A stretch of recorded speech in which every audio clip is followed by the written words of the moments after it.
네, 안녕하세요. 저는 동국대학교에서 공부하고 있는 이준희라고 합니다. 어, 네, 제가 오늘 준비한 발표는 특징적인 다했다 구문에 대하여라는 제목입니다.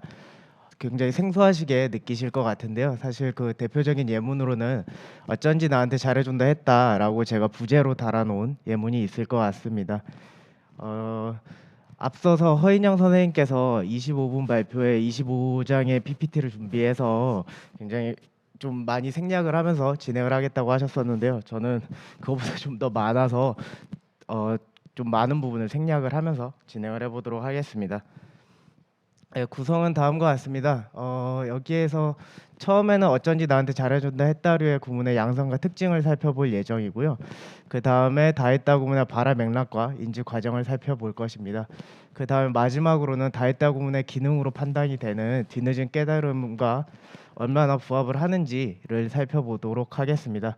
해당 PPT에서 나오는 예문 번호의 경우에는 발표문의 예문 번호를 따르고 있으니 확인 부탁드립니다. 어, 1장에서는 어쩐지 나한테 잘해준다 했다류라고 하는 소위 말하는 그런 구문들이 인용 구문과 어떤 양상 차이를 보이고 그리고 이들이 지니고 있는 특징이 무엇인지에 대해서 살펴보고자 하였습니다. 종결음이 뒤에 나타나 하다가 결합한 구문의 경우에는 인용 구문과 굉장히 동일한 구조를 보이는 것으로 많은 논의가 있었는데요. 3번이 그 대표적인 예문이라고 할 수 있습니다. 그래서 인용 구문과 동일한 구조를 보이기 때문에 발화 동사인 말하다나 그리고 사유 동사라고 할 수 있는 생각하다 같은 것으로 한다가 많이 교체되는 양상을 보입니다. 그러나 이에 어긋나는 양상들도 역시나 관찰이 되는데요. 방금 제가 부제로 말씀드린 어쩐지 나한테 잘해준다 했다의 경우에 보시면 어쩐지 나한테 잘해준다 말했다 또는 생각했다라고 하면은 약간 애매모호하다고 느끼실 수 있습니다. 근데 그 바로 다음 예문인 철수가 공부를 한다 했다라는 예문을 보시면 철수가 공부를 한다 말했다 또는 철수가 공부를 한다 생각했다라는 식으로 바꾸면 문장 성립이 어려운 것을 알 수가 있습니다. 이에 대해서 좀 더 자세히 살펴보도록 하겠습니다. 일반적으로 직접 인용 구문과 간접 인용 구문에는 각각 인용 표지인 라고와 고가 나타나는 것이 가능한데요. 다만 근데 이 글에서 언급한 예문은 인용 표지 복원이 어려운 양상을 보입니다. 그래서 웬일로 운동을 열심히 한다 했다라고 하면은 이것을 웬일로 운동을 열심히 한다라고 했다 또는 웬일로 운동을 열심히 한다고 했다라는 식으로 예문으로 교체가 어려운 것을 알 수가 있고요. 역시나 마찬가지로 인용 구문에 해당하는 하다는 뭐뭐 됐다, 랬다 뭐 이런 식으로 형식이 축약이 가능한 양상을 보이는데 해당 구문은 역시나 그런 축약이 어렵습니다. 그래서 철수가 밥을 일찍 먹는다 했다라는 예문이 철수가 밥을 일찍 먹는댔다라고 하면은 문장 성립이 약간 어려운 양상을 보입니다. 또한 일반적인 인용 구문의 경우에는 구에서 나타나듯이 명사구의 그 새로운 명사구가 특히 문장 앞에 추가가 되면은 인용 구문의 발화자 또는 사유자가 되는 경우가 많습니다. 9번을 보시면 오늘은 집에 일찍 가자 했다라는 것에 앞에 철수가 구 나처럼 나타났을 때 철수가 오늘은 집에 일찍 가자라고 말을 했다 또는 철수가 오늘은 집에 일찍 가자라고 생각을 했다라는 식으로 철수가 발화자 또는 사유자가 되는데요. 반면에 이 글에서 다루는 구문의 경우에는 새로운 명사구가 앞에 추가가 되어도 이러한 양상과는 좀 다른 양상을 보입니다. 그래서 어쩐지 군말 없이 설거지를 한다 했다라는 예문이 어쩐지 아빠가 군말 없이 설거지를 한다 했다라고 했을 때 문장 성립이 아니라 그 아빠가 그 발화자 또는 사유자가 되는 것이 아니라 그 피인용문 소위 말하는 피인용문이라고 할 수 있는 것에 명제에 추가되는 양상인 것처럼 나타납니다. 지금까지 말씀드린 거는 다음과 같이 총 4가지로 정리를 해볼 수 있을 것 같고요. 이 부분은 따로 설명을 드리지 않고 넘어가도록 하겠습니다. 그러면 이제 해당 구문에 대해서 조금 더 자세히 알아보고자 합니다. 먼저 이 글에서 다루고 있는 구문의 경우에는 선행하는 종결 어미가 좀 제약돼서 나타나는 것으로 보이는데요.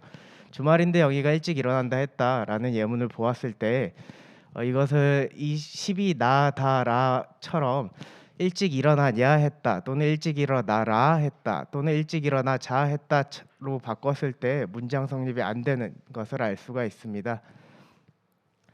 일반적인 종결어미 뒤에 나타나는 하다와는 다르게 이런 평서문을 제외한 다른 명령문, 의문문, 청유문이 어려운 것을 알 수가 있고요.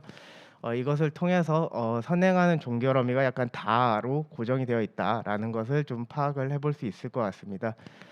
다만 의문부사인 왜 같은 것이 쓰였을 때는 주말인데 영희가 왜 일찍 일어나나 했다라는 식으로 성립이 가능한 양상을 보이는 것도 함께 관찰이 되기는 합니다. 그리고 선행하는 종결 어미가 앞서 말씀드린 것처럼 다로 고정된 것과 더불어 해당 구문은 하다가 어시 결합한 했다로 항상 나타나는 양상을 보이는 것 같습니다. 그래서 갑자기 막 돈을 뿌린다 했다라는 예문을 했다를 한다 또는 하겠다로 바꿨을 때 문장 성립이 굉장히 어려운 양상을 보이는 것을 알 수가 있고요. 어, 이거 역시도 다른 일반적인 종결어미 뒤에 나타나는 하다는 맥락에 따라서 또는 뭐 의미에 따라서 한다, 하겠다로 바꾸는 것에 제약이 전혀 존재하지 않는데 해당 구문의 경우에는 약간 이런 양상을 했다로 고정되는 양상을 보이는 것으로 판단이 됩니다. 그래서 이러한 점을 그 앞서 말씀드린 평서문 다로 제약되는 것과 그리고 하다가 했다로 고정되는 것을 토대로 하여서 해당 구문을 다 했다류라고 그 명명을 하고자 합니다. 다했다 구문이라는 것의 특징을 이제 조금 더 살펴보고자 합니다. 그래서 먼저 다했다 구문은 선행하는 종결어미라고 해야겠죠. 선행하는 종결어미의 선어말어미 엇과 겟의 결합이 어려운 양상을 보이는데요. 예를 들어서 차박을 하는데 이상하게 가슴이 답답하다 했어라는 예문이 있을 때 답답했다 했어라고 하면 약간 애매한 느낌을 가지고 답답하겠다 했어라고 하면 문장 성립이 안 되는 양상을 보입니다.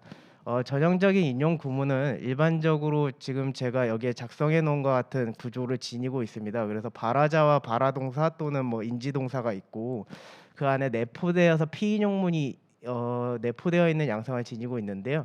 그래서 이로 인해서 피인용문과 인용문이 각각 독립적인 시제를 지니는 것이 가능한 양상을 좀 보이는 것 같습니다. 그러나 이 글에서 다루고 있는 다했다 구문은 그것과는 그런 것이 좀 안 되는 양상을 보이는 것 같고 이것은 인용 구문과는 구조적으로 조금은 차이를 보이는 것이 아닌가라는 식으로 생각을 해볼 수도 있을 것 같습니다. 18나와 18마처럼 어시 결합한 경우에는 약간 애매모호한 느낌을 가지게 되는데요.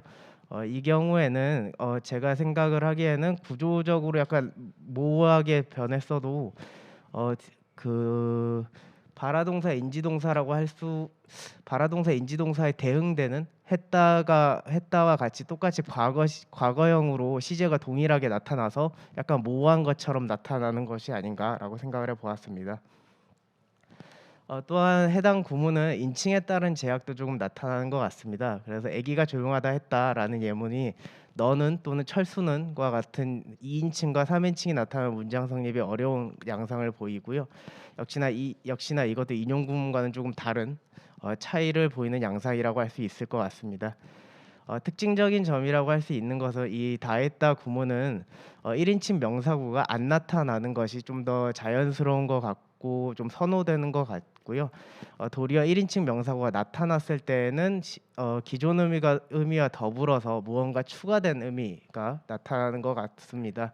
이에 대해서는 나중에 조금 더 후술하도록 하겠습니다. 또한 해당 구문은 형용사가 결합을 했을 때 주관적으로 의미가 해석되는 양상을 보이는 것 같습니다. 20일 가 나의 경우에는 주관 형용사인 섭섭하다, 피곤하다에 해당을 하고요. 20일 다라는 객관 형용사라고 할 수 있는 따뜻하다와 차분하다에 해당합니다. 근데 이들의 경우에 20일 다라인 객관 형용사가 주관적인 해석이 일어나는 것 같습니다. 그러니까 방이 따뜻하다고 그 주어인 화자가 느꼈다 또는 철수가 이상하게 차분하다고 주어인 화자가 느꼈다라는 식으로 주관적인 해석이 일어나는 것처럼 보이는데요. 이 역시도 인용 구문과 구조가 조금 인용 구문의 구조에서 좀 벗어났기 때문에 이러한 했다에 대응하는 주어가 했다가 서술어로서 무언가 기능을 하지 않아서 그런 주어를 찾는 관계를 어려워서 그런 양상을 보이는 거 아닌가라는 생각을 해보았습니다. 이제 마지막으로 해당 구문의 경우에는 특정 부서들과 밀접한 관계를 보이는 것으로 추측이 되는데요. 23 나, 23 라, 그리고 23 바를 보시면 어쩐지 웬일로 어째가 나타나 있는 것을 알 수가 있습니다. 이러한 어쩐지 웬일로 어째든과 같은 부서의 수식이 굉장히 자연스럽고, 그리고 수식을 받는 양상이 굉장히 많이 관찰이 됩니다. 특징적인 점이라고 또 할 수 있는 것이 어쩐지 웬일로 어째든과 같은 것이 모두 이유와 관련된 부사라는 것입니다. 이것을 통해서 해당 구문이 이 이유와 관련된 무언가 의미를 지니고 있지 않나 라는 생각을 해볼 수도 있을 것 같습니다. 역시나 다했다 구문이 지닌 특징적인 양상을 지금까지 살펴본 것을 간단하게 정리를 한 것이고요. 다음으로 다했다 구문의 발화 맥락과 인지 과정을 살펴보도록 하겠습니다. 사실 여기에서 발화 맥락과 인지 과정이라고 굉장히 거창하게 제가 명명을 해 놓긴 했지만, 무언가 막 엄청 치밀하고 면밀하게 분석을 한다기보다 좀 번박하게 분석을 하고 있습니다. 그리고 분석을 하는 이유 중에 하나가 이 다했다 구문이 무언가 단순히 하나의 사태가 나타났을 때 그 사태만을 보고서는 발화를 하는 것이 아니라 무언가 추가적인 것들이 필요한 것으로 보여 가지고 그 부분들을 확인을 하고 싶어서 좀 접근을 해 보았고요. 예를 들어서 "24 가 같이 철수가 이상하게 행동한다 했어."라는 예문을 보았을 때, 철수가 단순히 이상하게 행동하는 모습만을 보고 이 발화를 하는 것은 불가능합니다. 무언가 더 추가적인 것이 있어야 되는데요. 그래서 그것들을 좀 찾아보고자 하였습니다. 그래서 방금 말씀드린 대로 굉장히 번박한 분석을 한번 어 약간 부딪혀 보았는데요. 26번에서 보시다시피 "영희가 공부를 한다 했다."라는 것을 이렇게 분석을 해 보면 총 4 가지로 분석을 총 4가지의 순서로 분석을 해볼 수 있을 것 같습니다. 여기에서 1인 영희가 공부를 하는 것을 목격한 것은 사태 1에 대한 지각에 해당을 하고요. 2인 영희가 내일 시험이라는 것을 전에 들은 것은 사태 2에 대한 지각으로 볼 수가 있을 것 같습니다. 그리고 3인 내일 시험이라서 공부를 해야 되는 것을 깨달았다, 인지했다라는 것은 사태 1과 사태 2의 관계에 대해서 파악을 한 것으로도 볼 수 있을 것 같고요. 4는 다했다 구문을 발화한 것으로 볼 수가 있을 것 같습니다.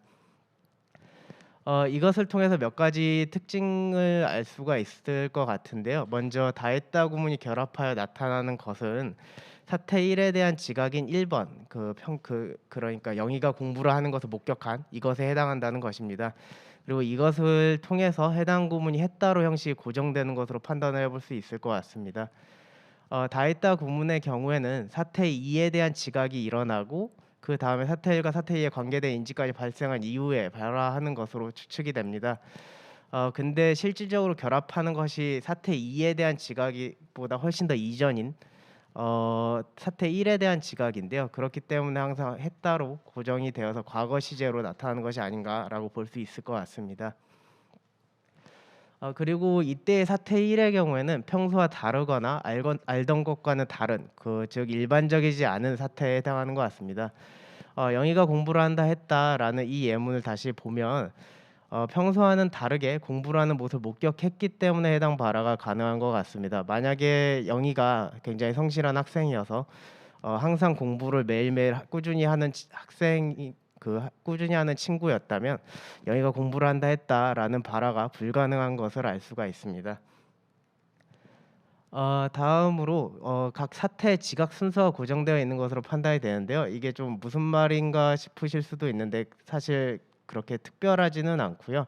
그러니까 사태 1 지각이 먼저 일어나고 사태 2 지각이 먼저 일어나야 된다는 그러니까 이것이 만약에 영희가 내일 시험이라는 것을 전에 듣고 그다음에 영희가 공부를 하는 것을 목격을 한다면 이 해당 발화가 불가능한 것으로 보인다라는 것을 이야기하는 것입니다.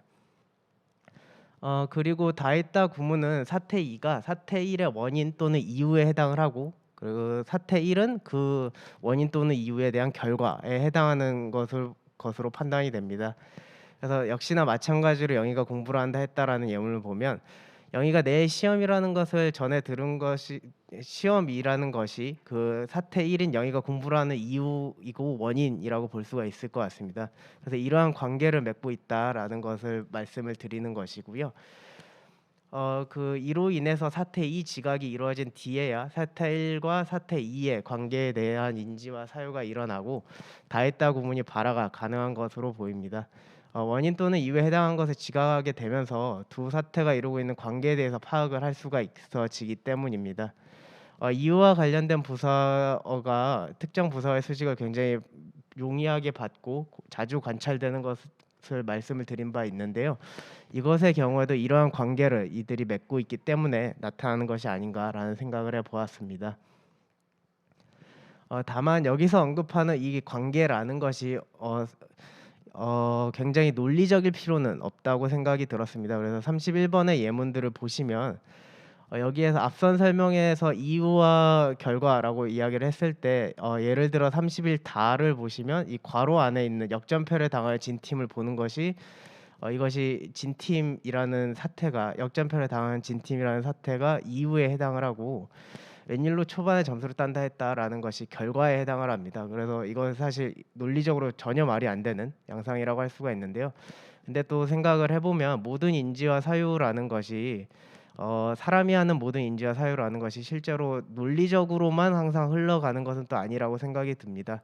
그래서 이러한 인지와 사유 과정은 굉장히 감정적이고 경험적인 양상인데 그렇기 때문에 굉장히 비논리적이라고 할 수가 있는데 또 반대로 굉장히 일어나기 용이한 인지와 사유가 아닌가라는 생각을 해 보았습니다. 지금까지 말씀드린 바를 다음과 같이 좀 정리를 또 해볼 수가 있을 것 같고요. 이 부분은 역시나 시간 관계상 넘어가도록 하겠습니다. 다음으로 세 번째 장에서는 아까 처음에 구성 때 말씀드린 대로 다했다 구문과 뒤늦은 깨달음을 나타내는 것에 대해서 한번 이들의 상관관계를 좀 살펴보고자 한 것인데요. 의외성과 뒤늦은 깨달음에 대해서는 사실 많은 선생님들께서 아시고 계실 것이라고 생각을 하여서 간단하게만 언급을 하도록 하겠습니다.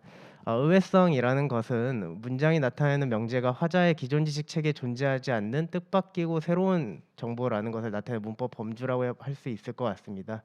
그리고 한국어의 경우에도 구나와 내가 이러한 의외성을 나타내는 것으로 판단이 된다라는 논의들이 여럿 있는 것으로 알고 있고요. 그다음에 이런 의외성은 방금 말씀드린 대로 문장의 명제가 기대되지 않는 새로운 정보라는 것을 뜻하기 때문에 해당 정보에 대해서 인지하는 순간은 주로 발화하는 당시에 해당을 합니다. 그러나 이것이 문장이 나타낸 사태를 지각하는 것이 항상 현재라는 것을 의미하는 것은 또 아닌데요.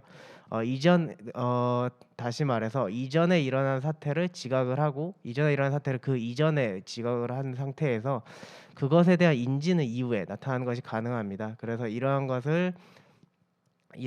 것처럼 지각이 먼저 일어나고 인지가 이후에 나타나는 것을 뒤늦은 깨달음이라는 것으로 많이들 논의를 하고 있습니다. 한국어의 경우에도 의외성을 나타내는 구나와 내의 어시 결합한 억구나 언내가 이러한 양상을 보이는 것이 아닌가라는 이야기들을 많이들 하고 있는 것으로 알고 있습니다. 앞서 다했다 구문이 발화되는 맥락을 좀 이렇게 분석을 하면서 번박하게나마 분석을 해 보았었는데요. 역시나 억구나 언내의 경우에도 비슷하게 한번 접근을 해 봤을 때 얼마나 이들이 유사하게 나타날까에 대해서 한번 생각을 해 보았습니다. 그래서 영희가 철수 동생이었구나, 동생이었네라는 예문을 보았을 때 영희가 철수와 닮은 것을 목격하는 이런 것이 사태 1에 대한 지각에 해당을 하고 그리고 여기에서 두 번째인 영희가 철수의 동생이라는 것을 뭐 전에 들어 알게 되었다든가 뭐 여러 가지 방법을 통해서 지각을 하는 것이 2번에 해당을 한다고 할 수가 있고요. 다음에 철수의 동생이라서 영희가 철수를 닮은 것이구나라는 것을 인지하게 되는 것을 것이 방금 그 사태 1과 사태 2 간의 관계에 대한 인지 또는 사유라고 볼 수가 있을 것 같습니다. 그리고 4번은 그거에 대한 발화라고 볼 수가 있을 것 같고요. 이것은 앞서 언급한 다했다와 굉장히 유사한 발화 맥락이라고 할 수가 있을 것 같습니다. 위에서 살펴본 다했다 구문이 보인 여러 양상들도 뒤늦은 깨달음과 관련이 좀 있는 것 같은데요. 아래의 41번의 예문의 경우에는 다했다 구문의 했다가 이렇게 했다로 어시 결합한 했다로 고정되어 있는 것을 보여주는 예에 해당합니다. 앞서 한국어의 경우에 뒤늦은 깨달음이 나타날 때 주로 어시 결합한 형태로 나타난다고 이야기를 하였습니다. 그래서 억구나 언내가 그러한 양상을 보인다라고 했는데요. 다했다 구문 역시도 이와 같이 어시 결합한 했다로 항상 나타나는 것으로 볼 수 있지 않을까라는 생각을 해 보았습니다. 그리고 선행하는 종결어미의 억과 개시 결합이 어려운 것도 이와 관련된 양상으로 좀 볼 수가 있을 것 같습니다. 미세먼지 하나 없이 하늘이 맑다 했다의 경우에 맑았다 했다는 약간 애매하고 맑겠다 했다의 경우에는 문장 성립이 아예 안 되는 양상을 보이는데요. 뒤늦은 깨달음은 과거에 일어난 사태를 과거에 지각하는 것이 전제가 되기 때문에 미래를 나타내는 개시 결합하는 것이 불가능한 것으로 알 수가 있습니다. 그렇다면은 이제 과거를 나타내는 것인데 왜 과거 시제가 결합한 어순 안 되냐라는 생각을 해볼 수가 있을 것 같은데요. 이 경우에는 제가 생각했을 때 이미 다 했다의 해세에 이미 어시 결합해 있기 때문에 문장 성립이 어려운 것이 아닌가라는 생각을 해볼 수 있을 것 같습니다. 인칭지학의 경우에도 의외성이 지니는 주관성의 특성으로 좀 설명을 해볼 수 있을 것 같습니다.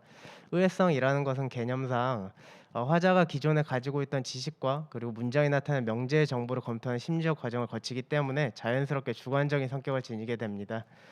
그래서 아까 앞서 설명을 드린 대로 1인칭 다했다 구문이 1인칭만 가능하고 다른 인칭 성립이 어려운 것은 이러한 주관성으로 인한 것으로 볼 수 있지 않을까라는 생각을 해 보았고요.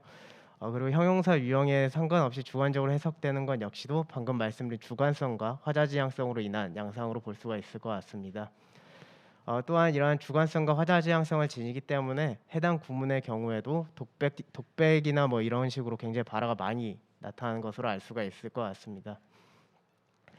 그리고 1인칭 명사구가 실현되었을 때 아까 앞서서 추가되는 의미가 있다라고 말씀을 드렸는데요. 그것 역시도 의외성과 관련이 있는 것으로 볼 수 있지 않나라는 생각을 해보았습니다. 47번이 그에 대한 예시로 내가 오늘따라 돈을 많이 딴다 했어라는 예문이 그것에 해당한다고 할 수가 있을 것 같습니다. 이처럼 1인칭 명사구가 나타나면 문장이 나타내는 명제에 해당하는 행동을 내가 무의식 중에 했다라는 의미가 좀 추가적으로 나타나는 것 같습니다. 이거 마치 많은 선생님들이 아시다시피 선어말어미 더의 양상과 비슷하다고 할 수가 있을 것 같습니다. 그래서 그 방금 더를 말씀드린 것처럼 의외성을 나타내는 표지들의 경우에는 1인칭 명사구가 명제에 포함이 되면 객관성을 지니게 되는 양상을 좀 보이는데요. 다했다 구문도 이와 마찬가지의 양상을 보이는 것이 아닌가라는 생각을 해보았습니다. 그리고 이러한 식으로 제가 말씀드린 것들을 통해서 보았을 때 다했다 구문의 의외성 그중에서도 뒤늦은 깨달음에 나타내는 것으로 판단이 되는데요. 그렇다면 이제 동일하게 뒤늦은 깨달음을 나타내는 억구나 언어와의 차이점이 무엇인지에 대해서 좀 고민이 듭니다. 사실 제가 이 부분이 굉장히 좀 고민이 많이 되는 부분인데 뭐 새로운 정보를 인지하는 바가 다른 것을 판단된다라는 식으로 거창하게 써 놓았지만 사실 그거라기보다 어 억구나 언어보다 훨씬 더 좁은 범위의 뒤늦은 깨달음을 나타낸 것이 아닌가라는 생각이 들었습니다. 그래서 48번은 억구나 언어에 해당하는 예문인데요. 이것을 통해 알 수 있듯이 새로 48 그 억구나 언어는 새로운 지각을 통해서 알게 된 인지에 결합해서 나타나는 것이 가능합니다. 나타납니다. 즉 신정보에 결합을 하는 것인데요.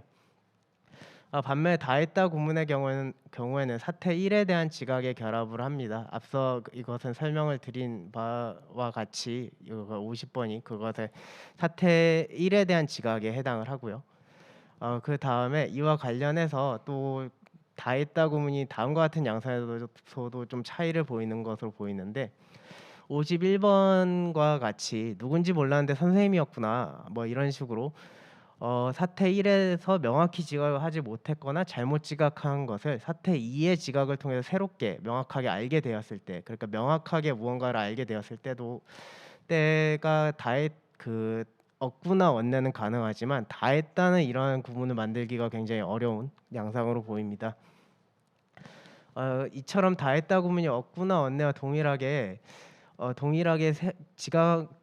완전히 뒤늦은 깨달음의 모든 스펙트럼을 나타낼 수 있는 것은 아닌 것으로 판단이 되고요.